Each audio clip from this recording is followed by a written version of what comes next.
nazywam się Janusz Pętkowski. Pracuję w tej chwili jako naukowiec na MIT w Zakładzie Badań o Ziemi, atmosferze, czym tam jeszcze, planetach i tym wszystkim naokoło. I z zawodu jestem astrobiologiem, to znaczy autentycznie mam to wpisane jako zawód, więc się bardzo z tego cieszę i mam płacone za szukanie życia pozaziemskiego i tym się też zajmujemy.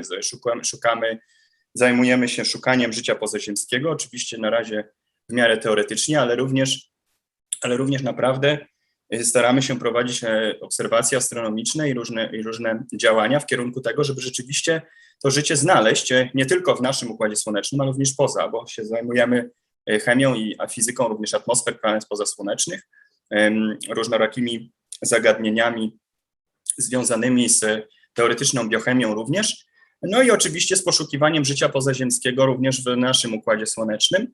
I ostatnio takim flagowym okrętem jednych z naszych działań jest właśnie badanie atmosfery Wenus, badanie tej planety Wenus jako takiej w ogóle i jej tak naprawdę astrobiologicznego potencjału, gdyż to jest może taki trochę bardzo hipotetyczny temat, ale niemniej ja mam nadzieję, że ta planeta, nasza siostrzana, ta Wenus, jednak odnajdzie jakąś tam swoją pozycję w tym całym astrobiologicznym świadku naszego Układu Słonecznego, gdyż jak się będę starał dzisiaj was przekonać, to co się dzieje w atmosferze Wenus jest niezwykle ciekawe i tak naprawdę wymyka się takiemu jakiemuś naszemu zrozumieniu, przynajmniej na razie. Rok temu, właściwie praktycznie można powiedzieć prawie rok temu, udało nam się odkryć gaz, którego nie powinno w ogóle być w atmosferze Wenus, a mianowicie tą tak zwaną fosfinę. To niesamowicie rozgrzało światek naukowy na całym świecie. Jest to niesamowicie kontrowersyjne odkrycie, wszyscy się kłócą ze wszystkimi o wszystko. No, my również w samym środku tego mamy batalie wszelkiego rodzaju. Ale dzisiaj, o czym będę mówił tak naprawdę, to jest to, że to nasze odkrycie fosfiny tak naprawdę jest tylko jedną z bardzo wielu anomalii atmosferycznych, które mogą sugerować, że tak naprawdę w atmosferze Wenus dzieje się jakiś proces chemiczny, czy może nawet wiele procesów chemicznych, których wyjaśnienia obecnie nie mamy. To znaczy nie mamy po prostu jasnego stwierdzenia, czym te procesy mogą być, których wynikiem są te anomalie atmosferyczne. I ta fosfina, to odkrycie tej naszej fosfiny na Wenus jest tylko jednym z bardzo wielu tego typu anomalii, co jest bardzo ważne, żeby stwierdzić. I wszystkie te anomalie tak naprawdę mogą mieć ewentualne implikacje dla życia w chmurach Wenus właśnie. Więc dzisiaj będziemy rozmawiać nie o fosfinie, ale będziemy rozmawiać o części tych właśnie pozostałych anomalii wenusjańskich, żeby to wszystko w jakiś sposób złapać w jeden kontekst. Ale zanim tak naprawdę zaczniemy się zajmować tym głównym tematem tego wykładu, i wykład będzie nieco dłuższy niestety dzisiaj, może trochę ponad godzinę, mam nadzieję, że to nie będzie większym problemem, ale gwarantuję, że będzie ciekawy. To musimy zacząć, zanim już zagłębimy się w te chmury wenusjańskie, musimy zacząć od podziękowań. Dlatego, że wygląda na to, że ja ostatnimi czasy bardzo jestem zajęty projektowaniem różnorakich koncepcji misji kosmicznych o profilu astrobiologicznym i nie mam za dużo czasu, żeby tak naprawdę być liderem tak naprawdę prawdziwych w cudzysłowie działań takich naukowych. Więc tutaj w tym przypadku prezentuję właściwie pracę, której głównym autorem i liderem jest dr Paul Rimmer z Uniwersytetu w Cambridge. Dr Paul Rimmer jest właściwie, można powiedzieć, światowej sławy, światowej klasy fotochemikiem. Jest to człowiek, który się zajmuje przede wszystkim modelowaniem atmosfer, chemii atmosfer, planet pozasłonecznych czy planet w naszym Układzie Słonecznym, ogólnie rzecz biorąc, i tego, jakie związki chemiczne, jakie różne gazy, jak ta atmosfera pod względem chemicznym może wyglądać. I oczywiście również ten projekt jest jednym z głównych liderów tego projektu, również jest dr William Baines, mój długoletni przyjaciel i współpracownik, z którym właściwie robimy większość rzeczy razem i większość projektów razem, różnorakich, wszystko od różnego drag designu po tak naprawdę również szukanie życia pozaziemskiego. No i oczywiście żadnego projektu naszego, który robimy, nie byłoby, bez wsparcia profesor Sary Ziegler, której no, już od wielu lat współpracujemy razem i pracujemy nad niesamowicie ciekawymi projektami. I ten wenusjański, wielki, flagowy nasz okręt naukowy no, jest tylko jednym z takich działań. I no, jestem niezwykle wdzięczny również profesor Sarze Ziegler za jej wsparcie i wsparcie również tego projektu, tak również. Więc zanim się tak naprawdę zagłębimy jeszcze bardziej w te wszystkie różne niuanse wenusjańskie, to trzeba sobie zdać sprawę, no właściwie czym ta planeta Wenus jest, jakie są jej warunki fizyczne, jakie są jej warunki chemiczne i tak dalej.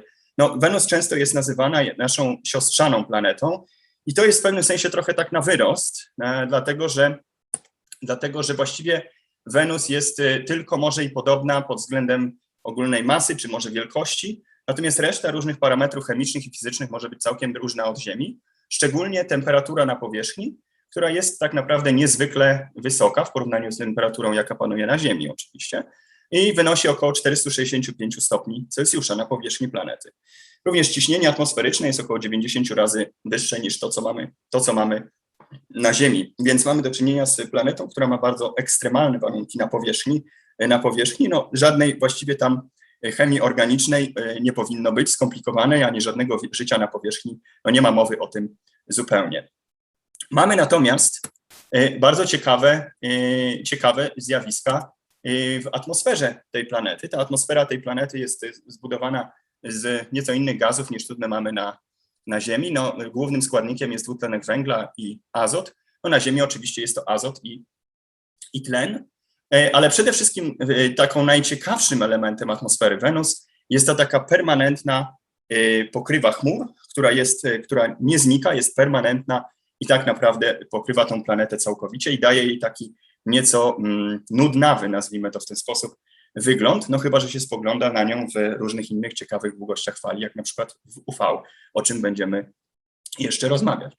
Więc te chmury tak naprawdę pokrywają tą planetę całkowicie i co ciekawe, one są zbudowane no przynajmniej tak się nam na chwilę obecną wydaje, ze skoncentrowanego, stężonego kwasu siarkowego. Więc nie są to chmury takie jak na Ziemi, które są zbudowane z kropelek ciekłej wody. Tą cieczą główną na Wenus nie jest woda, tylko właśnie ten skoncentrowany, stężony kwas siarkowy, który tworzy te chmury całkowicie. I te chmury są na takiej wysokości, która się nazywa, która właściwie jest dosyć umiarkowana pod względem temperaturowym, gdyż ta najwyższa warstwa chmur tak naprawdę jest, no tam panuje temperatura około zera, a w tych najniższych warstwach chmur jest to około, powiedzmy, 80-90 stopni. Więc to nie są takie warunki, które by tak naprawdę zupełnie uniemożliwiały istnienie jakiejś skomplikowanej chemii, na przykład organicznej. I ten pomysł, że tak naprawdę coś może funkcjonować, czy coś może żyć w tych chmurach Wenus, nie jest całkowicie nowy. To nie jest my nie wyskoczyliśmy jak Filip z konopi z tym pomysłem, że tak naprawdę coś ewentualnie mogłoby hipotetycznie funkcjonować w tych chmurach jako żywego, gdyż ten pomysł tak naprawdę jest tak na obrzeżach literatury naukowej, astrobiologicznej już się pojawia od 40 lat. I jest wiele takich przesłanek, które sugerują, że właśnie te chmury Wenus są tak naprawdę niezwykle ciekawym miejscem pod względem również astrobiologicznym. I jednym z takich ciekawych przesłanek jest na przykład to, że wygląda na to, że Wenus nie zawsze była tym piekielną planetą, którą jest teraz. Teraz wiadomo, na powierzchni tej planety w ogóle się nie da funkcjonować, no jest to 465 stopni Celsjusza, ale przez większość swojej historii geologicznej jest to oczywiście też temat dosyć kontestowany, czy jest kontrowersyjny, ale jeżeli się wierzy na przykład w różnorakie modelowanie profesora Michaela Way'a, to jest całkiem możliwe, że Wenus miała tą całkiem umiarkowany klimat przez około 3 miliardów lat, przez tak długi okres jak 3 miliardy lat, aż do tak niedawna, jak około 700 milionów lat temu. Więc mieliśmy potencjalnie, jeżeli coś tam żyło i tam oczywiście istniały też również najprawdopodobniej oceany, ciekłej wody, rzeki, jeziora i tak dalej, więc jeżeli coś można byłoby hipotetycznie spekulować na przykład, że a co jeżeli życie tak naprawdę istniało na Wenus przez te miliardy lat, aż ta planeta tak naprawdę weszła na tą taką ścieżkę nieodwracalnych zmian klimatycznych i tak naprawdę co jeżeli życie tak naprawdę się w jakiś sposób zaadaptowało do tych niewiarygodnych zmian i uciekło, jakby to można było powiedzieć, w tylko jedno miejsce, w którym tak naprawdę pod względem temperaturowym mogłoby funkcjonować, w te chmury. I to jest oczywiście całkowicie tylko spekulacja, ale niemniej te pomysły się pojawiają. I można by sobie też tak hipotetycznie, trochę filozoficznie zdać sprawę z tego, że gdybyśmy byli jakąś, powiedzmy na przykład obcą cywilizacją i byśmy na przykład odwiedzili nasz Układ Słoneczny około 2 miliardów lat temu, to moglibyśmy, powiedzmy, na przykład zobaczyć, że w naszym Układzie Słonecznym te planety są aż 3 planety, które potencjalnie są zdatne do zamieszkania. Trzeba sobie zdać sprawę właśnie z tego, że planety tak naprawdę się zmieniają, ich klimat się zmienia, ich geologia się zmienia na przestrzeni geologicznej, w geologicznej skali czasu i ta Wenus tak naprawdę również najprawdopodobniej nie zawsze była takim piekłem, jakim jest obecnie. Niemniej można sobie tak spekulować na temat tego, że mamy tą pokrywę chmur, która jest tak temperaturowo nieco umiarkowana, ale to temperaturowe umiarkowanie jest tak naprawdę jedynym umiarkowaniem, które w których chmurach istnieje, gdyż te wyzwania dla tego potencjalnego, hipotetycznego życia w tych chmurach Wenus są po prostu całkowicie dramatyczne i zupełnie nie takie, z jakimi nawet nasze najbardziej ekstremalne życie musiałoby sobie poradzić. I można je sobie tak podsumować bardzo w skrócie, że oczywiście na chwilę obecną wydaje nam się, że głównym składnikiem tych chmur wenusjańskich jest ten stężony kwas siarkowy, a ten stężony kwas siarkowy jest tak naprawdę o wiele bardziej kwaśny, powoduje, że to środowisko tych chmur jest o wiele bardziej razy bardziej kwaśne niż nawet najbardziej kwaśne miejsca na Ziemi, czy kwasowe, nie wiem jak to się właściwie do końca odmienia, na przykład takie jak te bardzo obco wyglądające jeziorka w Etiopii, czy nawet środowisko Iron Mountain w Kalifornii. Mamy również do czynienia z być może bardzo dużymi wymaganiami energetycznymi. Ta biosfera, która by tam musiała funkcjonować w tych chmurach, musi tak naprawdę funkcjonować tylko i wyłącznie tam, więc być może, że tam dostęp do jakichś źródeł energii nie jest taki wcale łatwy, ale to nie jest do końca być może taki wielki problem, gdyż mamy do czynienia również z oczywistym rozwiązaniem ewolucyjnym, jakim jest fotosynteza i to może być może nawet w różnych warunkach, w różnych jej wariantach, więc to może nie być do końca taki wielki problem dla życia. Niemniej niedobór nielotnych pierwiastków, czy takich pierwiastków, które nie tworzą lotnych substancji gazowych, może być dużym problemem. To też nie jest do końca być może największy problem, dlatego że mamy do czynienia z różnymi organizmami nawet na naszej Ziemi, które analogicznie, oczywiście nie w ten sam sposób, ale analogicznie radzą sobie z niedoborem bardzo wielu substancji odżywczych. Na przykład mamy życie, które żyje sobie w tak zwanym lower oceanic crust, w tej dolnym oceanicznej skorupie ziemskiej, która tak naprawdę jest bardzo uboga w różnorakie składniki odżywcze, jednak życie tak naprawdę zaadaptowało się do tego środowiska bardzo dobrze poprzez różne naprawdę genialne rozwiązania ewolucyjne. Więc być może, że ten tak zwany niedobór metali potencjalnie, czy różnych nielotnych związków również nie jest większym problemem dla życia w chmurach, tak czy siak. Niemniej problem bardzo niskiej zawartości wody na pewno jest, dlatego że trzeba sobie zdać sprawę z tego, że te chmury są zbudowane właśnie z tego stężonego kwasu siarkowego. Ten stężony kwas siarkowy tak naprawdę, i nie tylko on, ale cała Wenus tak naprawdę jest uboga w wodór całkowicie, a przez to tak naprawdę bardzo uboga również w wodę, co powoduje, że to środowisko tych chmur jest tak naprawdę niewiarygodnie suchym miejscem. Jest tak naprawdę od 50 do 100 razy suchsze niż pustynia Atakama, która jest jednym z najbardziej suchych miejsc na Ziemi. Więc jeżeli cokolwiek rzeczywiście żyje w tych chmurach całkowicie hipotetycznie, to musiałoby to życie mieć tak naprawdę pewne adaptacje, a jest ciągle oparte na wodzie, tak jak nasze życie powiedzmy, musiałoby mieć adaptacje, których nie ma nawet najbardziej wytrwały ekstremofil na Ziemi, oczywiście. Ale też oczywiście warunki takie, jakie istnieją w chmurach Wenus, nie są w żaden sposób paralelne do jakichkolwiek warunków, które występują na Ziemi. I tutaj też porównywać tych warunków razem do siebie nie można. No i oczywiście na koniec jest jedno z takich wyzwań, które też może na pierwszy rzut oka nie wydawać się jakimś takim większym problemem, ale jest w pewnym sensie ciekawym problemem ewolucyjnym, jakim jest to, że ta biosfera musi być całkowicie powietrzna. Ona musi funkcjonować, rozmnażać się i tak naprawdę funkcjonować przez cały swój cykl życiowy, całkowicie bez bezpośredniego kontaktu z powierzchnią, która jest całkowicie niezdatna do jakiegokolwiek funkcjonowania, jakiejkolwiek skomplikowanej chemii organicznej. I to może nie wydawać się takim jakimś większym problemem, szczególnie jeżeli zauważymy, że nawet nasze chmury na Ziemi są tak naprawdę skolonizowane przez bardzo wiele różnych mikroorganizmów.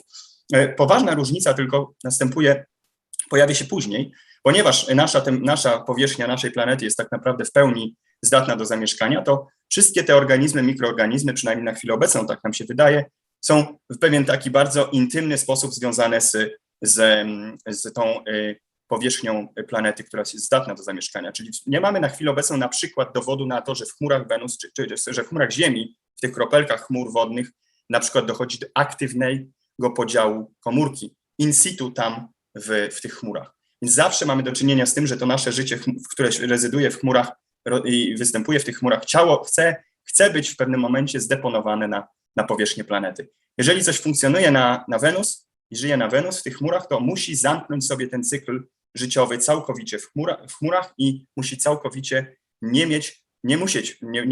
mieć tego kontaktu z powierzchnią. I gdzie to tak naprawdę, do czego to tak naprawdę zmierzam? Zmierzam w tym, że życie na Wenus, jeżeli tam funkcjonuje, oczywiście całkiem hipotetycznie, to musi być życiem takim, jakiego nie znamy. To musi być życie, które ma ewolucyjne adaptacje, których nie ma, których analogicznie nasze życie na Ziemi nie wypracowało w procesie ewolucji. Ale oczywiście można sobie jasno stwierdzić, że z tych różnych wyzwań dla tego życia tak naprawdę są dwa wyzwania, które są bardzo, bardzo trudne. To pierwsze to jest to środowisko tego kwasu siarkowego stężonego, a drugie to jest bardzo niska zawartość wody. I teraz tak, ten bardzo dość długaśny wstęp był właściwie zrobiony po to, żeby dać wam wszystkim i państwu kontekst tego, w jakim tak naprawdę środowisku to życie by musiało funkcjonować. I możemy sobie oczywiście zacząć spekulować również na temat potencjalnych strategii przetrwania tego życia w chmurach Wenus. I my się tym zajmujemy tutaj tylko, żeby dać wam pewien taki ogląd i pogląd tego, czym my się tak naprawdę w tej chwili również teoretycznie zajmujemy w tym kontekście wenusjańskiej astrobiologii, a mianowicie staramy się wymyślić, w jaki sposób tak naprawdę życie ewentualnie mogłoby funkcjonować w tych chmurach Wenus, biorąc pod uwagę te wszystkie różne wyzwania. Możemy na przykład zadać pytanie o alternatywną biochemię, możemy próbować stworzyć pewne możliwości ochrony tych różnych żywych organizmów przed tym środowiskiem kwasu siarkowego, mieć różne w cudzysłowie kwasoodporne błony komórkowe, czy jak to nazwać. I możemy wreszcie zacząć się zastanawiać, czy tak naprawdę życie na Wenus nie mogłoby mieć możliwości radzenia sobie ze swoim własnym niewiarygodnie trudnym środowiskiem i w jakiś sposób manipulacji jego tak, żeby było zdatne do zamieszkania. I zajmujemy się równolegle całkowicie tymi trzema zagadnieniami. Mamy bardzo ciekawe wyniki, jeżeli chodzi o alternatywne, w cudzysłowie, biochemię w kwasie siarkowym. Nie będzie to temat tego wykładu, mógłby być to zupełnie osobny temat. Jest to również coś, nad czym aktywnie pracujemy. Mamy niesamowicie ciekawe wyniki dotyczące tego problemu, w którym możemy stworzyć różnorakie sposoby tego, w jaki sposób życie by sobie mogło biochemicznie radzić z tym problemem. To na pierwszy rzut oka może się to wydawać kompletnym science fiction, a jednak rzeczywiście rzeczywistość czasami jest dziwniejsza od fikcji i mam nadzieję, że za pewien czas będziemy mogli się podzielić również tymi tematami ze wszystkimi. A dzisiaj będziemy się zajmować tym, gdyż wszystkie tematy na sam koniec tego wykładu, mam nadzieję, że będziecie mogli, że będzie widać, jak wszystkie rzeczy na koniec się ze sobą łączą w sposób bardzo ciekawy i że mamy jednocześnie jakąś ścieżkę do tego, że rzeczywiście życie w jakiś sposób, ewentualnie, jeżeli tam oczywiście funkcjonuje, mogłoby sobie poradzić z tymi różnymi wyzwaniami. Ale zanim tak naprawdę zanim porozmawiamy o tym, w jaki sposób sprawić, by chmury na Wenus nadawały się do zamieszkania, warto by sobie te różne wyzwania dla życia wprowadzić w ten kontekst, który tak naprawdę był tytułem tego wykładu, czyli kontekst tych wszystkich anomalii atmosferycznych na Wenus i ich możliwym związek z występowaniem czy istnieniem życia w chmurach Wenus. Oczywiście hipotetycznie, ja przez cały czas muszę to dodawać, żeby się to nie mogło zostać wycięte z kontekstu. Więc spróbujmy teraz przejść bardzo krótko przez tą listę tych wszystkich anomalii, które odkąd Wenus zaczęła być badana, są niewyjaśnione, a jednocześnie tak naprawdę są czymś, co jest bardzo ciekawe i właściwie powinny te anomalie stać się jednak priorytetem badania tej planety, a nie być ciągle przez następne dekady na peryferiach. I pierwszą taką najbardziej znaną anomalią atmosferyczną, o której wszyscy rozmawiają, jest znana praktycznie od 100 lat już, odkąd zaczęto obserwować Wenus w promieniowaniu UV. Jest to tak zwany nietypowy absorber UV. Jest to taki związek chemiczny bądź związki chemiczne, które tak naprawdę pochłania aż 50% całości promieniowania UV, które pada na tą planetę. Jak się spojrzy na tą planetę w UV, to widać takie czarne smugi, które są w tych chmurach tam i to one są niezwykle, nie wiadomo co to są za związki, ludzie myślą, że to mogą być jakieś skomplikowane związki siarki i tak dalej, ale nic nie pasuje zupełnie i ten problem jest od 100 lat nierozwiązany. Ten absorber jest bardzo dynamiczny, zmienia się w przestrzeni, w czasie i również ma takie zmiany nieco, które przypominają zmiany pór roku, nazwijmy to w ten sposób, oczywiście w kontekście wenusjańskim.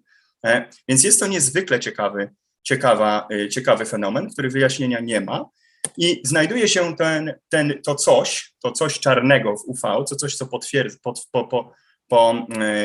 pochłania to UV, znajduje się na samym szczycie tych chmur, czyli właśnie tam, gdzie się kontaktuje ten cały, gdzie te chmury tak naprawdę się zaczynają kończyć i jest kontakt z tą bezchmurną, nazwijmy to, atmosferą. I następnym takim, i to jest generalnie coś, czego nie wiadomo było, jak to wytłumaczyć od bardzo, bardzo dawna. Następnym takim pewnym anomalią atmosferyczną Wenus jest to, jakie cząstki, jakie aerozole tak naprawdę znajdują się w tych chmurach. Rzeczywistą rzeczą jest, że w chmurach występują te kropelki tego kwasu siarkowego, które są cieczą, ale oprócz tego jest bardzo wiele różnych cząstek, których tak naprawdę chemiczna i fizyczna charakteryzacja się trochę wymyka spod kontroli nam. Po pierwsze są to tak zwane najmniejsze cząstki, które się nazywają tak zwanym typem 3 czy modem 3 i to są te takie tutaj, można je tak przedstawione tak na szaro, takie bardzo małe cząstki, które do końca nie wiadomo czym są, najprawdopodobniej są sferyczne, ale nie wiadomo, mają poniżej mikrona wielkości. Mamy potem oczywiście te tak zwane zwykłe cząstki, tak zwanego typu drugiego, albo modu drugiego, które są tymi najprawdopodobniej zwykłymi kropelkami kwasu siarkowego, który tam tworzy te chmury. No i mamy coś, czego od 40 lat nie można wyjaśnić i nie wiadomo, co to jest, a mianowicie tak zwane niesferyczne krople, które są w tej dolnej warstwie chmur.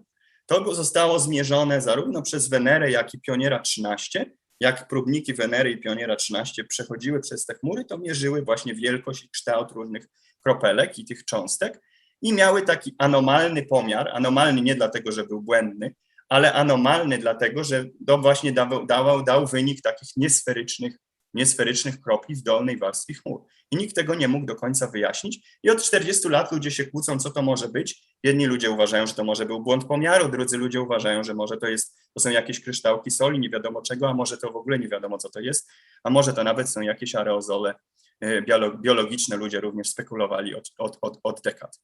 I bardzo ważną rzeczą jest to, że nie tylko te fizyczne aspekty tych chmur są anomalne, ale również te chemiczne aspekty, gdyż okazuje się, że przynajmniej jeżeli chodzi o pomiary wykonane przez sondy Venera, jest tak naprawdę relatywnie bardzo duża ilość tych różnych nielotnych pierwiastków w tych chmurach, co jest bardzo tak naprawdę zaskakujące, gdyż na przykład sondy Venera wykryły bardzo duże ilości żelaza w tych chmurach, w tych właśnie aerozolach, w tych różnych cząstkach i duże ilości fosforu.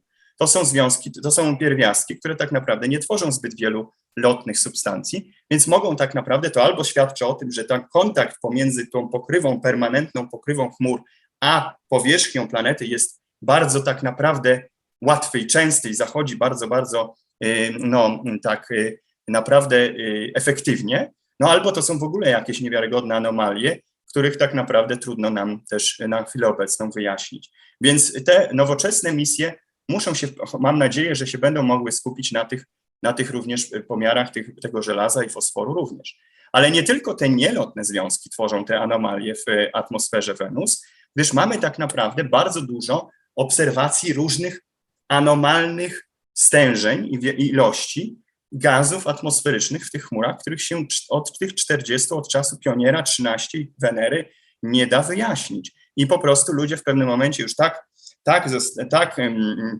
zostali zmęczeni tymi pomiarami, że w pewnym momencie pewne pomiary po prostu zostały zapomniane i zignorowane w różnorakich próbach interpretacji tego, co się dzieje w tych chmurach. A mianowicie na przykład mamy pewne sugestie, że w chmurach Wenus występuje na przykład amoniak. To były bardzo wczesne pomiary, na przykład pojedynczy pomiar sondy Venera 8, który miał czujnik amoniaku, który tak naprawdę dał pozytywny wtedy sygnał. Tu oczywiście jest bardzo duże, to jest w pewnym sensie pytanie oczywiście, czy te pomiary są prawdziwe, czy nie są. I w przypadku tego czujnika amoniaku Venery 8 my pewnie nigdy nie będziemy tego wiedzieć, dlatego że jest możliwość, że jest to jakiś niestety problem z tym, że ten czujnik zareagował pozytywnie na ten kwas siarkowy, gdyż wtedy za czasów Venery 8 nie było jeszcze do końca pewne, jak dużo tego kwasu siarkowego jest w tych chmurach Wenus. Więc być może, że ten pomiar akurat Venery 8 z tych dolnych warstw atmosfery jest być może nie do końca prawdziwy, a może jest prawdziwy, tego po prostu nie wiadomo. Ciekawostką jest to, że również Pionier 13 w tej reanalizie, ponownej analizie tych danych z Pioniera 13 ma sugestywny taki sygnał, który być może pochodzi właśnie też również od amoniaku. Więc jeżeli Venery 8 pomiar amoniaku był poprawny, to być może, że pomiar tak naprawdę, czy odwrotnie, jeżeli pomiar tego Pioniera 13, który był wykonywany tym razem spektrometrem masowym, jest poprawny, to być może tak naprawdę ten wczesny pomiar Venery 8 również był poprawny. Od tego czasu nikt się nie zajmował zupełnie amoniakiem i to zostało trochę zapomniane. Te pomiary zostały całkowicie zapomniane. Jeszcze ciekawszym jest tak naprawdę pomiar, który był wykonany zarówno przez Pioniera 13, jak i Venerę 13 i Venerę 14, czyli mamy do czynienia z 3 różnymi statkami kosmicznymi, próbnikami, które zanurkowały w atmosferę Wenus i wykryły tlen molekularny O2 w stężeniu, który był rzędu kilkudziesięciu części na milion, a to jest naprawdę dużo. To nie jest oczywiście tak dużo, jak my mamy w naszej atmosferze, ale jest to naprawdę duża ilość tego tlenu. I do dzisiaj tych pomiarów, i też pytanie oczywiście w przypadku każdych tego typu planetarnych pomiarów jest zawsze pytanie, czy to jest tak naprawdę pomiar prawdziwy, czy nie. W przypadku tego pomiaru tlenu nie mamy sugestii, nie mamy powodu sądzić, że tego typu pomiary były zrobione błędne, były w jakiś sposób błędne. I były one zarówno wynikiem pomiarów sond amerykańskich, jak i wynikiem pomiarów sond rosyjskich, które miały też różne sprzęty na pokładzie. Jednakże dały, co ciekawe, nie tylko ten sam wynik, ale również wynik w tych samych ilościach, co jest bardzo ciekawe również.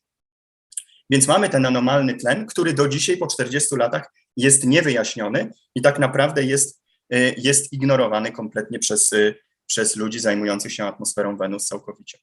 Tutaj mamy jeszcze taką anomalię, która być może na pierwszy rzut oka nie wydaje się żadną anomalią, gdyż jest to tylko dwutlenek siarki, ale anomalia nie jest w tym, czym ten gaz jest, ale w tym, ile go jest. Dlatego, że jest to pewna anomalia, która wynika stąd, że mamy do czynienia z bardzo dziwnym profilem ilości tego gazu dwutlenku siarki w atmosferze Wenus, jakie tak naprawdę nam obserwacje tej atmosfery sugerują, gdyż mamy bardzo dużo tego, czy relatywnie dużo tego gazu dwutlenku siarki w atmosferze Wenus poniżej chmur, a potem nagle jakby tak nożem uciął w momencie, kiedy wchodzimy w tą pokrywę chmur, to stężenie tego dwutlenku siarki spada tak niesamowicie. I ten taki dramatyczny spadek tego dwutlenku siarki jest niewyjaśniony od 40 lat w ogóle całkowicie przez żadne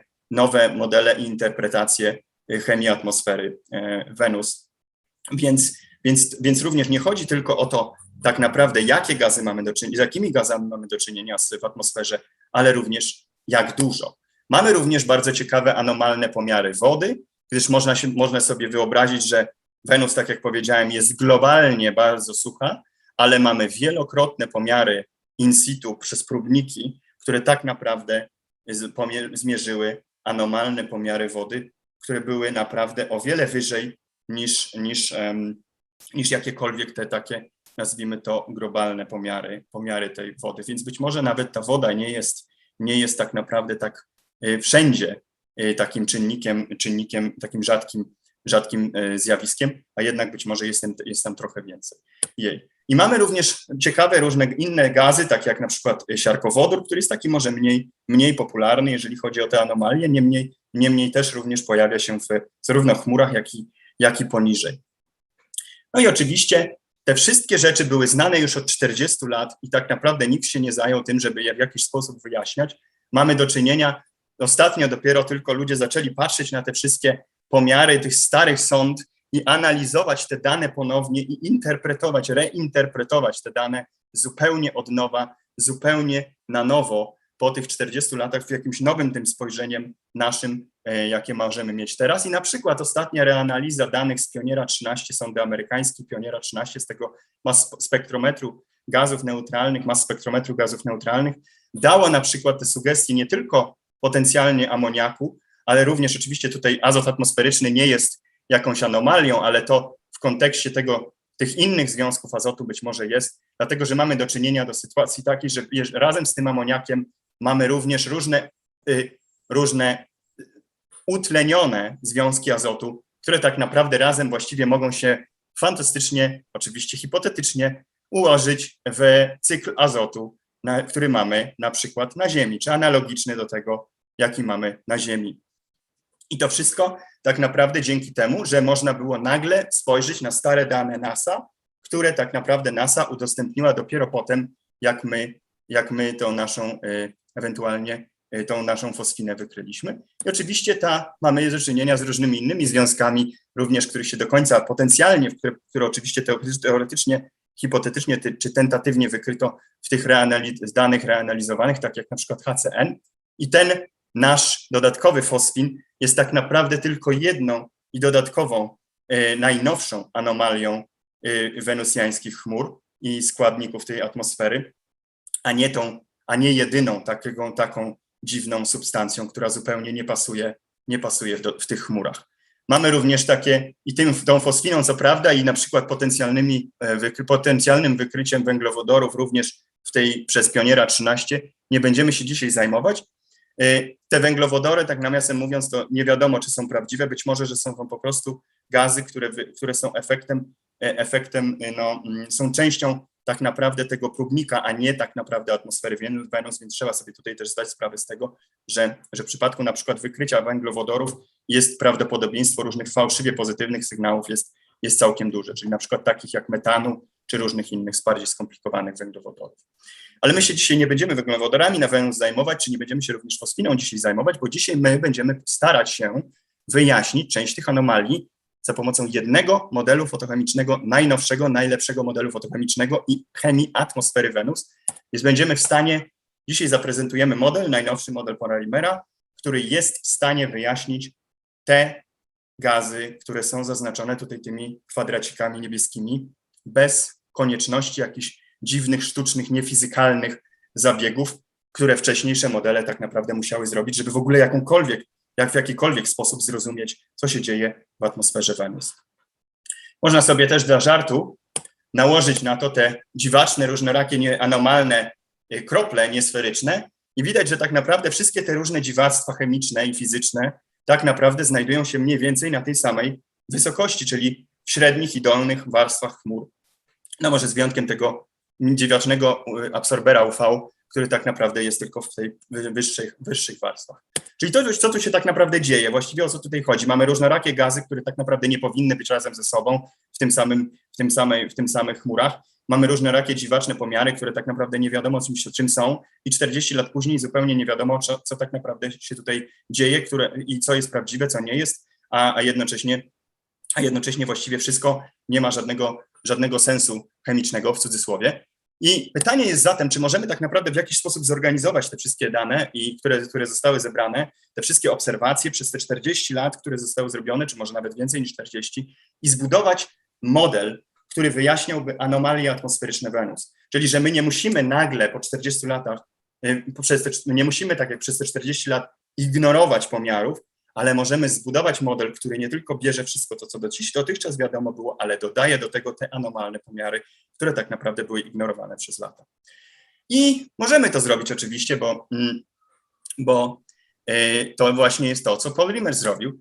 Ja nie jestem fotochemikiem i nie jestem jakimś wielkim specjalistą od tych wszystkich modeli fotochemicznych, ale Paul Rimmer jest i on zbudował fantastyczny model, który zawiera i w sobie różne fotochemie i różne procesy termochemiczne i różne inne procesy fizyczne i chemiczne atmosfery, jak dyfuzję i wszystko, co się tam tylko da wrzucić. I Paul Rimmer sobie usiadł w pewnym momencie i pomyślał tak, skoro jest taką jedną z głównych anomalii wenusjańskiej atmosfery, którą ludzie by chcieli wyjaśnić, a nie mogą, jest ten dziwny profil dwutlenku siarki.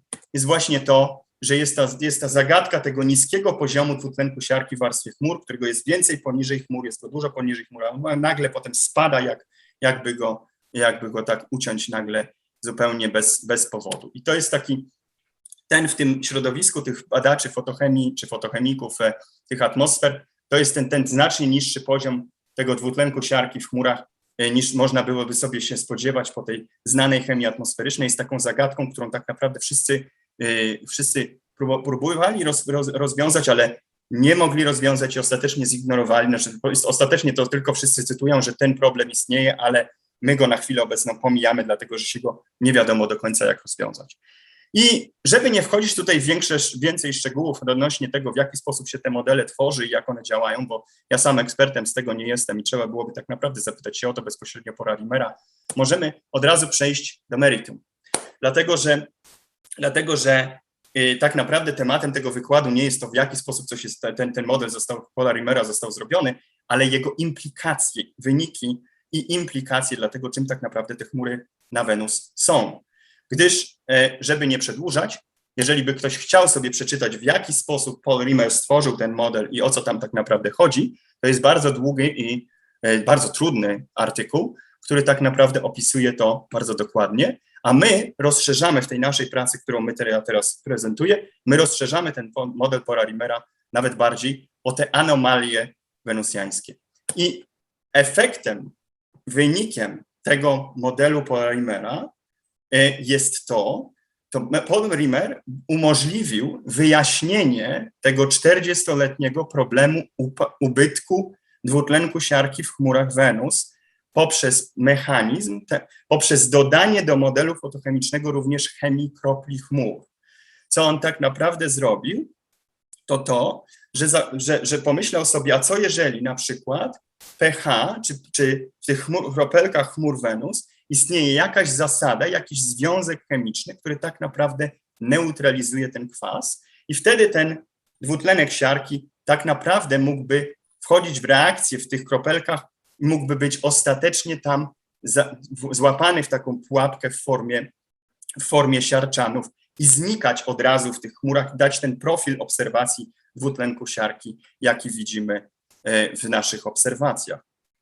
I to efektywnie daje następujący wynik, że jeżeli się założy, że jest rzeczywiście jakiś związek, który neutralizuje ten kwas siarkowy, przynajmniej w części kropli chmur, do pH o poziomie 1, a trzeba sobie zdać sprawę, że pH kropli kwasu siarkowego stężonego właściwie nie ma sensu i należałoby użyć skali Hammeta, które to jest minus 11,5, ale na potrzeby tego wykładu załóżmy, że to jest pH minus 11,5, to tak naprawdę, jeżeli coś jest pH 1, to jest tak naprawdę o wiele mniej kwaśne środowisko, niż tak naprawdę wcześniej byśmy sądzili, jeżeli byśmy założyli, że chmury Wenus są tak naprawdę złożone ze stężonego kwasu siarkowego.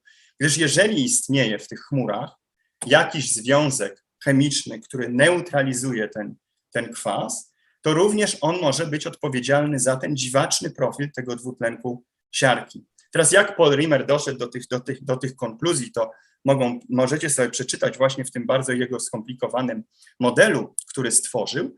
Niemniej pytaniem oczywistym jest, co neutralizuje ten kwas siarkowy w tych chmurach, który prowadzi do tego, że można wyjaśnić ten skomplikowany profil dwutlenku siarki nagle. No i możliwym jest, że to mogą być różnorakie minerały z powierzchni, tak? Oczywiście na przykład dostarczane z ruchem atmosfery, tudzież wulkanicznie. Ale my mamy również trochę inny pomysł. A co jeżeli tym neutralizatorem, tym związkiem, który neutralizuje te krople chmur, jest tak naprawdę amoniak? ten amoniak był w końcu tak naprawdę potencjalnie wykryty zarówno przez Wenerę 8, być może tutaj błędnie, ale nie wiadomo, do dzisiaj nie będzie tego nie wiadomo, zanim się nie wyśle do sondy dodatkowej na Wenus nowej, ale również w tej niedawnej reanalizie związku z tych wyników z Pioniera 13 amerykańskiej sondy. Więc co jeżeli na przykład ten amoniak jest tym neutralizatorem tego kwasu? I to jest w tym o tyle atrakcyjna wizja, że ten amoniak jest wtedy tą zasadą, która nie musi być dostarczana w jakiś tam sposób z powierzchni, czy przez wulkany, czy przez ruch atmosfery, chociaż oczywiście tego typu minerały mogą mieć jakiś czynny udział w neutralizacji tych chmur, ale może być produkowany bezpośrednio właśnie w chmurach, bez konieczności jego dodatkowego transportu. I teraz to dodatkowym w pewnym sensie można powiedzieć takim elegancją tego nowego modelu Polarimera jest to, że dodanie amoniaku do tego modelu Polarimera wyjaśnia nam automatycznie wszystkie inne te pomiary sprzed 40 lat, które zostały zignorowane. Czyli mamy dokładnie taki profil wody, jaki byśmy chcieli, jaki widzimy z obserwacji. Mamy również, przewidujemy tlen, przewidujemy siarkowodór i przewidujemy dokładnie ten sam profil dwutlenku siarki jak wcześniej. Co ciekawe, ciekawostką jest to, że ten tlen, którego się nie dało wyjaśnić w chmurach Wenus, może być tak naprawdę właśnie, zgodnie z tą naszą hipotezą, naturalną konsekwencją produkcji amoniaku. I ja tutaj nie muszę dodawać, chociaż można to dodać hipotetycznie, ten amoniak nie ma zbyt wielu procesów chemicznych czy fizycznych w atmosferze Wenus, czy w ogóle na Wenus, które by produkowały wystarczającą dużą ilość amoniaku, która mogłaby być odpowiedzialna za neutralizację tych kropli i dawać te same modele, te same dopasowanie do modelu. Konsekwencją produkcji biologicznej amoniaku może być również efekt występowania tego tlenu w atmosferze Wenus, właśnie w tych chmurach, w tym pokrywie chmur, którego się nie da wyjaśnić. Co ciekawe, ja tutaj muszę dać cytat z tej książki o nazwie Wenus. To jest taka książka, która w latach 80., w 1983 powstała książka, która zebrała wszystkie pomiary, jakie zostały zrobione przez Wenerę i przez Pioniera. I usiedli badacze Wenus i doszli do wniosku, ok, to zostało zmierzone, co jest kanonem, a na co należałoby spojrzeć nieco bardziej sceptycznie z tych różnych pomiarów Wenery i Pioniera. I oczywiście oni wtedy nie zrobili dokładnej reanalizy danych z Pioniera, którą zrobiono teraz w 2020 czy 2021, ale na tamtą chwilę w 1983 tak naprawdę na przykład zrobili taki zabieg, którego moim zdaniem w nauce nie powinno się robić, a mianowicie zignorowali obserwacje przez próbniki Wenery i Pioniera, żeby uratować własny model chemii atmosfery Wenus. Czyli zamiast dopasowywać model do obserwacji, to dopasowali obserwacje do modelu, usuwając czy ignorując część obserwacji, jakie zostały zrobione przez próbniki w chmurach Wenus. My i nowy model Polarimera nie musi dokonywać żadnych tego typu usuwań, gdyż bierze te pomiary i traktuje je jako możliwe, czy jako potencjalnie poprawne. A jeszcze ważną rzeczą jest, że nie było powodów technicznych, żeby te pomiary tak naprawdę usunąć, czy naukowych powodów, żeby je usuwać. Dlaczego tlen może być tak naprawdę konsekwencją produkcji amoniaku? Gdyż możemy sobie wyobrazić na przykład hipotetyczny, w pewnym sensie spekulatywny proces, w którym tak naprawdę dokonujemy fiksacji azotu z atmosfery i żeby wyprodukować amoniak, który jest używany do tego, żeby dokonać neutralizacji kropli tego kwasu w tych kroplach Wenus i jako efekt uboczny tych reakcji, przepraszam, muszę się napić nieco herbaty, produkcją tego, jako efekt uboczny tej fiksacji tego azotu i produkcji amoniaku jest produkcja jakiegoś bardzo utlenionego związku chemicznego, który oczywiście takim najprostszym efektem tego jest produkcja po prostu tlenu molekularnego O2 I co ciekawe, można zrobić, tu William zrobił pewne różnorakie obliczenia na ten temat, że można sobie na przykład zadać pytanie, jaki tak naprawdę jest energetyczny wydatek, który trzeba byłoby na tą reakcję ponieść, bo ona oczywiście potrzebuje energii, ale więc wychodzi na to, że najbardziej ekonomiczną reakcją jest właśnie ta reakcja fiksacji azotu atmosferycznego, która produkuje amoniak, a jednocześnie efektem ubocznym tej produkcji jest tlen. I nie tylko zużywa ona najmniejszą ilość wody, ale również kosztuje najmniejszą ilość energii. Więc jeżeli by się było na przykład jakimś żywym organizmem, to z ewolucyjnego punktu widzenia, jeżeli się jedynym wyjściem jest zneutralizowanie tej kropli, to się tak naprawdę bierze, przepraszam, najbardziej ekonomiczną reakcję do tego, żeby to zrobić. I nie tylko tlen oczywiście nam pasuje, możemy tutaj sobie wejść nieco dalej w te profile różnorakie i tutaj można sobie jeszcze się pochwalić, dlaczego model Polarimera nagle jest najlepszym na świecie modelem atmosfery Wenus, jaki mamy od dekad, gdyż jest to model, który tak naprawdę wyjaśnia nie tylko te nowe rzeczy, dodaje je do tego, co wiemy, ale wyjaśnia również te wszystkie inne rzeczy, o których było wiadomo przez tyle lat, a mianowicie wyjaśnia bardzo dobrze, całkiem dobrze. Oczywiście to nie chodzi o to, żeby wyjaśnić wszystko całkowicie perfekcyjnie, ale chodzi o to, żeby tak naprawdę mieć model, który jest lepszy niż to, co było w sposób bardzo znaczący, co jest dostępne. I tutaj mamy ta ciągła linia, to jest model Polarimera, który jak widać w te obserwacje i szczególnie w ten taki nagły spadek tego dwutlenku siarki się wpasowuje całkiem dobrze. Poprzedni model, który próbował modelować ten spadek, to jest ta linia tutaj przerywana, kreskowana, która wpasowuje się w ten model tego dwutlenku siarki tylko dlatego, że ma niefizykalne założenia, jak na przykład to, że woda nie może wchodzić w reakcję z niczym, albo że tylko fragment atmosfery jest modelowany, tylko chmur, żadna część atmosfery poniżej czy powyżej i tak dalej, i tak dalej. Model, który nie ma żadnych fizykalnych, różnych dziwnych założeń i tak dalej, nie jest w stanie tych obserwacji dwutlenku siarki w ogóle przewidzieć, bo to jest to, co my mamy w tej chwili, bez żadnych dziwnych założeń. To jest to, jak sobie zrobimy jakieś dziwne założenia, które nie mają znaczenia, które nie mają fizycznych podstaw, a to jest model Polarimera, który tak naprawdę nie musi mieć żadnych tego typu dziwnych rzeczy. I co ciekawe, również jeżeli chodzi o wodę, my też sobie radzimy z tym modelem Polarimera całkiem dobrze, szczególnie jeżeli chodzi o pomiary wody w dwórnych warstwach atmosfery, co też było problemem dla pozostałych modeli tego typu. Więc my mamy to również lepsze niż to, co było poprzednio. I co jest bardzo, bardzo ciekawe, żeby tak podsumować, dlaczego Polarimera model jest taki super, to jest to, że to jest jedyny model, który tak naprawdę dostępny obecnie, który wyjaśnia te anomalne obserwacje tego dwutlenku siarki, który był takim wielkim problemem dla wszystkich modelarzy siarki w atmosferze i wszystkiego innego. Ten model pasuje do profilu wody lepiej niż wszystko inne, co było, do tych obserwacji wody lepiej niż wszystko, co było inne.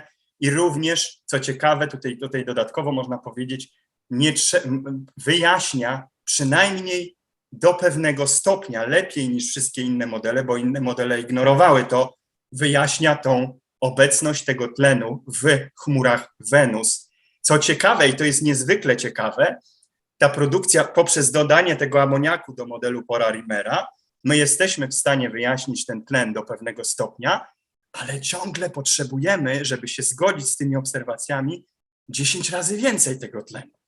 Więc wygląda na to, że mimo, że my jesteśmy w stanie wpompować tam bardzo dużo fajnie tego tlenu, nagle jesteśmy lepiej, wyjaśniamy to niż wszyscy wcześniej, to i tak mamy tego tlenu zgodnie z obserwacjami za dużo. Więc kto wie, może jest jeszcze jakiś inny proces chemiczny, który tak musi być, który tak naprawdę, jeżeli ta hipoteza Polarimera jest poprawna, to musi być jeszcze jakiś inny proces, który produkuje te 10 razy więcej dodatkowe tego tlenu atmosferycznego w tych chmurach. No, można oczywiście sobie tutaj całkowicie spekulować, a co jeżeli tym dodatkowym procesem jest po prostu na przykład fotosynteza tlenowa, której oczywiście w tym modelu Polarimera nie ma. Ale to jest, co jest niezwykle ważne, to jest również to, że model Polarimera jest jedynym modelem, dostępnym obecnie, który modeluje atmosferę całości. Od samej powierzchni do 100 kilometrów powyżej, nawet trochę wyżej, po prostu całą atmosferę.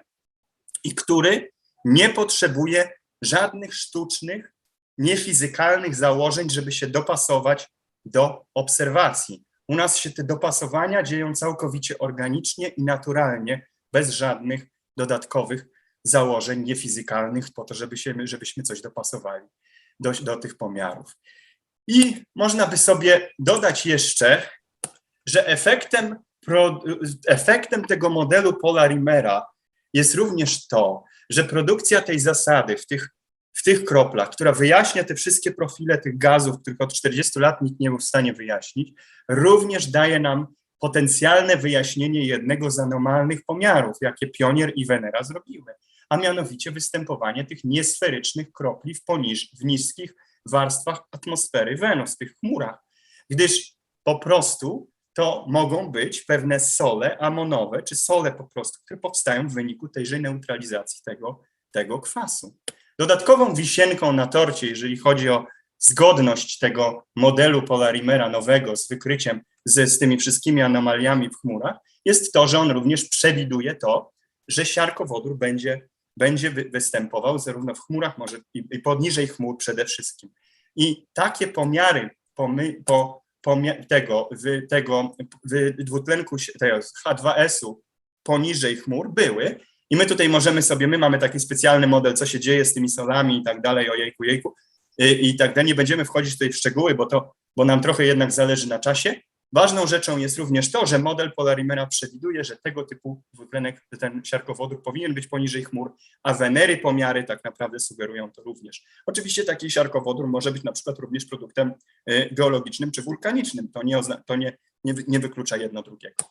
Więc jeżeli byśmy mieli tak naprawdę to wszystko podsumować, to dodając jeden taki element do tego modelu i biorąc pod uwagę biorąc ten cały nowy model Polarimera, wprowadzając do tego modelu ten amoniak i jego reakcje chemiczne, różne fotochemiczne i tak dalej, jesteśmy w stanie wyjaśnić dziwny profil różnych gazów w atmosferze Wenus, który wcześniej nie był wyjaśniony i się tak ciągnął przez dekady.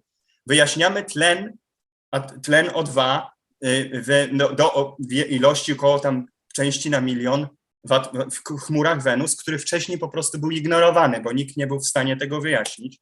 Wyjaśniamy profil tego ubytku dwutlenku siarki, wyjaśniamy profil wody również, szczególnie powyżej chmur Wenus, którego się nie dało wcześniej, którego modele rzadko łapały. Wyjaśniamy ten dodatkowy siarkowodór i wyjaśniamy również pomiar anomalny, który był zrobiony na temat tego, że mamy jednak do czynienia z jakimiś anomalnymi, niesferycznymi, większymi kropelkami w chmurach Wenus. Jakie to ma implikacje? No to świetnie, fajnie, mamy najlepszy model, wreszcie możemy robić normalnie sprawy naukowe, czyli dopasowywać model do obserwacji, a nie obserwacji do modelu, to zawsze jest dobre, jeżeli się robi naukowe różne działania, ale to ma niewiarygodne implikacje do tego, jak zdatne do zamieszkania tak naprawdę chmury Wenus są, gdyż tutaj są te wyzwania, od których zaczęliśmy nasz wykład. Są te dwa wyzwania, których są naprawdę ciężkie dla życia. I jedno to jest to środowisko stężonego kwasu siarkowego. Ale jeżeli Polarimera model jest poprawny, to życie tak naprawdę może sobie samo to środowisko dopasować. I ten stężony kwas siarkowy poprzez produkcję tego amoniaku i tak dalej, jego neutralizację tych kropli, jeżeli ten model Polarimera jest poprawny, po prostu jest iluzją, jeżeli chodzi o wyzwanie dla życia. Zostaje nam na tej liście jeszcze jedno wyzwanie, czyli bardzo niska zawartość wody. Jeżeli to życie jest oparte na wodzie, no to musi w jakiś sposób tak naprawdę sobie radzić z tym problemem, który jest zupełnie dramatyczny, bo nie ma porównania zupełnie ze środowiskami, jakie są na Ziemi. To mamy również na celowniku, tak? Więc stay tuned, dlatego że właśnie pracujemy nad różnorakimi reanalizą różnych pomiarów dotyczących również, czy reinterpretacją, właściwie powinienem powiedzieć, reinterpretacją różnych pomiarów dotyczących i tak naprawdę ilości wody w atmosferze Wenus. Oczywiście prawdą jest, że globalnie te chmury są dramatycznie suche. Nie ma w ogóle sądzić inaczej, nie można sądzić inaczej. To jest wiadomo od 40 lat. Ten artykuł tak naprawdę nie stwierdza nic nowego, to jest jeszcze inna ciekawa rzecz. Ale jeżeli te chmury nie są równomiernie suche? i są lokalne, takie w cudzysłowie wyspy, no wyspy no, trochę dziwnie brzmi, bo to takie lokalne oazy, w których tak naprawdę tej wody jest więcej, zgodnie z pewnymi bardzo ciekawymi anomalnymi pomiarami z czasów Pioniera i Wenery również. Więc my jesteśmy naprawdę, zapomniałem tego przetłumaczyć z slajdu niestety, ale my mamy całkiem duże szczęście, dlatego że w tej chwili mamy Breakthrough Initiative sponsoruje takie naszą eksplorację koncepcji. Mamy za zadanie zaprojektować, przedstawić koncepcję różnorakich misji na Wenus, które miałyby na celu, ich głównym celem tych koncepcji ma być astrobiologia chmur Wenus i zbadanie, i my właśnie chcemy do końca zrobić dokładnie to. Jeżeli się nam oczywiście te misje udadzą, jeżeli one będą sfinansowane, bo to na razie są tylko koncepcje, to mamy do czynienia to będziemy te wszystkie anomalie badać i będziemy tak naprawdę patrzeć na te chmury i tą misję projektować i działać z punktu widzenia właśnie czysto astrobiologicznego. Nie będziemy tak sobie biegać naokoło tematu, tylko we are going all in with all of this stuff. Więc, żeby tutaj nie przedłużać, bo to są tak naprawdę wszystko rzeczy, o których ja już mówiłem i to możemy tylko powtórzyć, ja mogę tylko dodać ten tekst na slajdzie, bo to możecie sobie sami przeczytać. Ja zresztą to już mówiłem wielokrotnie. Ważne jest tak naprawdę to, że jeżeli model Polarimera jest poprawny, to ma niewiarygodne implikacje dla tego, jak tak naprawdę te chmury są zdatne do zamieszkania i tak naprawdę, że te chmury są czymś innym niż nam się wydawało wcześniej. Nasz model przewiduje, że te chmury nie są wyłącznie zbudowane z tego kwasu siarkowego, ale mogą być zbudowane w części przynajmniej, część tych kropli może być zneutralizowana i może być częściowo również zbudowana z tak zwanych zawiesiny soli amonowych na przykład, czy również innych minerałów, bo to niekoniecznie musi być ten amoniak przez cały czas oczywiście, które są wynikiem biologicznego, ewentualnie oczywiście, to jest taka hipoteza, wytwarzania amoniaku w tych kropelkach chmur. W rezultacie chmury nie są bardziej kwaśne niż niektóre środowiska na Ziemi, gdyż osiągamy ten poziom pH1 i może nawet troszkę więcej, jeżeli ten model Polarimera jest poprawny, w których istnieje życie. Życie na Wenus tworzy swoje własne środowisko i nie musi tak naprawdę się musi po prostu, co jest bardzo ciekawe, możecie zadać sobie pytanie na przykład, czy istnieją przypadki na Ziemi różnych mikroorganizmów, które używają amoniaku do neutralizacji kwasu. I tak, oczywiście, to jest bardzo ciekawy pomysł i rzeczywiście tak, że tutaj jest taki trochę tangent, ale ja to powiem na chwilę. Jeżeli na przykład są takie bakterie, które są na przykład połykane przez nasz układ odpornościowy i wtedy w tym lizosomie, czy nie wiem jak się nazywa, w tym fagosomie, ten fagosom wypełnia się kwasem i ten kwas ma na celu pociąć na kawałki tą całą bakterię, a ta bakteria wykrywa ten problem, że jest tak naprawdę w tym niewiarygodnie, tym kwaśnym środowisku i wypompowuje na zewnątrz strasznie dużo amoniaku na przykład, który ma na celu właśnie zneutralizowanie tego kwasu w tym fagosomie. Więc przynajmniej analogicznie, oczywiście nie jest dokładnie to samo i nie mamy tutaj do czynienia z jakąś fiksacją azotu na Ziemi, czy coś w tym stylu w celu produkcji amoniaku do neutralizacji kwasu, ale analogicznie ewolucyjny pomysł neutralizacji kwasu amoniakiem istnieje na Ziemi i jest całkiem powszechny. Nie, jeżeli chodzi o neutralizację na przykład różnych jeziorek kwaśnych, ale możemy sobie dyskutować, dlaczego tak, przedyskutować bardzo ciekawą ewolucyjną dyskusję, dlaczego tak jest, że na Ziemi nikt nie neutralizuje jeziorek, bo to nie ma po prostu sensu ewolucyjnego, a na Wenus, jeżeli się żyje w tych kropelkach oddzielonych zupełnie, to może mieć ewolucyjny sens, gdyż efektywnie, jeżeli się zneutralizuje jedną kropelkę, to się mają na zawsze dla siebie dogodną do życia. Więc wyzwanie tej ekstremalnej suchości wody, czy tych suchości tych chmur i niskiej zawartości wody pozostaje, ale jeżeli te lokalne, anomalne, wysokie pomiary wody, które również są niewyjaśnione, są poprawne, a tego nie wiemy, czy są poprawne, to chmury Wenus nie są jednolicie suche i to sobie z czego trzeba zdać sprawę. I dziękuję, to jest koniec. Nie wiem, ile tak naprawdę mi ten wykład zajął. Godzinę, co bardzo dobry czas. Możemy zacząć dyskutować oczywiście. Jeżeli macie jakieś pytania, to oczywiście dajcie znać.